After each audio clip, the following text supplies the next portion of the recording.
Сәлем бәріне, қалдарыңыз қалай? Бүгін мен сіздермен тағы да бір бетке арналған өте пайдалы, үй жағдайында оңай және тез жасалынатын, үйдегі бар ингредиентпен жасауға болатын масканың бір түрімен бөлісемін. Ол маска біздің бетіміздің табиғи сұлулығын ұзақ уақытқа ұстап тұрып, және бетімізді ағартуға да қара дақтардың көбеймеуіне септігін тигізеді. Егер де сізге осындай ақпараттар қызық болса, тағы да басқадай рецепттарды білгіңіз келсе, ең алдымен менің каналыма подписка жасап, лайк қойып кетіңіз. Сол кезде оларды жаңадан салынған видеоларды өткізіп алмайсыз.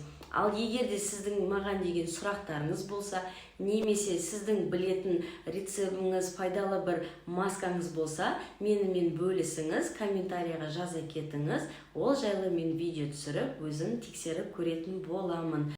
Бүгінгі біздің жасалынатын маскамыздың ингредиенті ол барлығының үйінде кездесетін қарапайым сәбіз. Ол өте қарапайым және арзан болғанымен оның бізге берер витаминдары, оның құрамындағы элементтерге өте бай.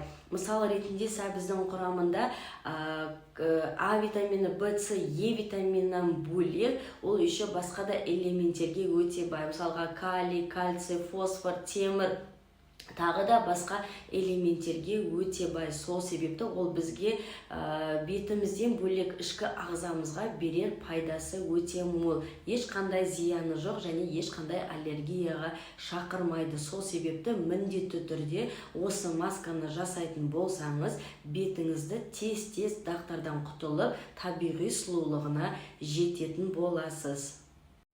Ең пайдасы мол және тез әсерін беретін масканы жасау үшін бізге керекті ингредиенттер ол кукуруз крахмалы. Сіздер менің каналыма тіркелген болсаңыздар, мен айтып өткен болатынмын. Астына ссылка қалдырып кетемін. Тағы да бір қарап шығыңыздар. Кукуруз крахмалы бетті ағартуға тікелей пайдасы бар. Бетті ағартып және қара дақтардың ары қарай көбейіп кетпеуіне жақсы септігі тиеді. Сол үшін жүгері крахмалын пайдаланамыз. Жаңағы айтып өткен сәбіз, дәрумендерге мол, бай сәбізді пайдаланамыз. Және ең соңғы үшінші ингредиент ол миндаль майы. Миндаль майы бетіміздің ылғалдығын ұстап тұруға және де бетімізді құрғап кетпеуіне, жаққан тоналкаларымыздың қабыршықтанып жиналмауына жақсы септігі тиеді. Сол себепті осы үш ингредиенттен жасалған масканы міндетті түрде жасап көр. Ең алдымен сәбізді өткізгіштен өткізіп алуымыз қажет, майда көзінен.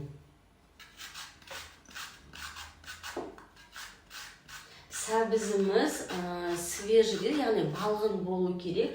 Өйткені кішкене солып қалған, жаңағы балғын емес сәбізімізден суы шықпайды. Бізге сәбіздің суы қажет.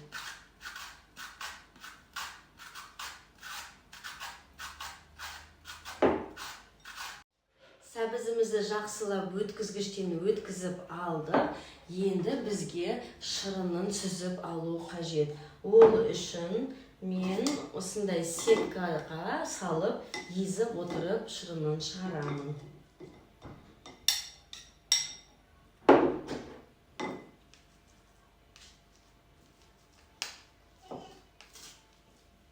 Ал сәбізіміздің шырынын сығып алдық. Енді крахмал, бір жарым қасық крахмал қосамыз.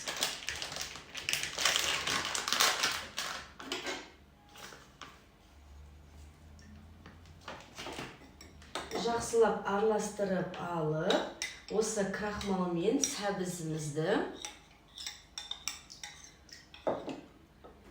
арнайы ыдысқа құйып, ыстық отта араластыру арқылы қайнатамыз.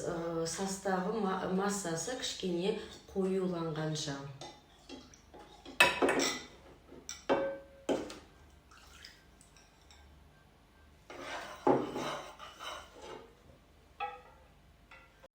Ал біздің массамыз міне осылай қоюланды. Маска ретінде жағуға ыңғайлы болды. Енді біз оны өзімізге арнайы тоңазытқышта сақтауға болатын банкаға құйып қоямыз. Кстати, маған комментарияға бір сұрақ келіпті, осындай банканы қайда сатып аласыз деп. Fix price. Fix Price и Z да бар, сол екеуінде бар. Банкаға салып аламын жақсылап барлығын. Осы маска маған бір аптаға жетеді. Енді менде витамин Е бітіп қалды. Миндаль майынан 10 тамшы тамызамын. 7, 8, 9, 10. Ал енді жақсылап араластырылып, қолдана беруімізге болады. Ал дайын болған енді кремімізді жағайық маскамызда.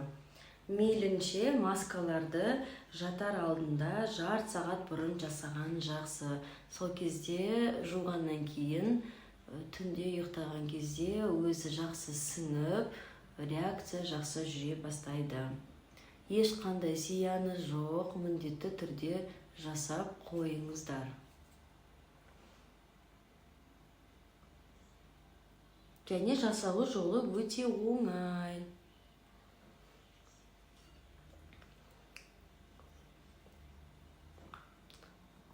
Кез келген масканы аптасына 3 рет жасау жеткілікті. Ең главный ішінде жаңағы тәтті не қышқыл қоспасы бар болатын болса, оларды көп жасауға болмайды, өйткені аллергия беруі мүмкін. Ал міндетті түрде жасап көріңіз, көмегі тигеннен кейін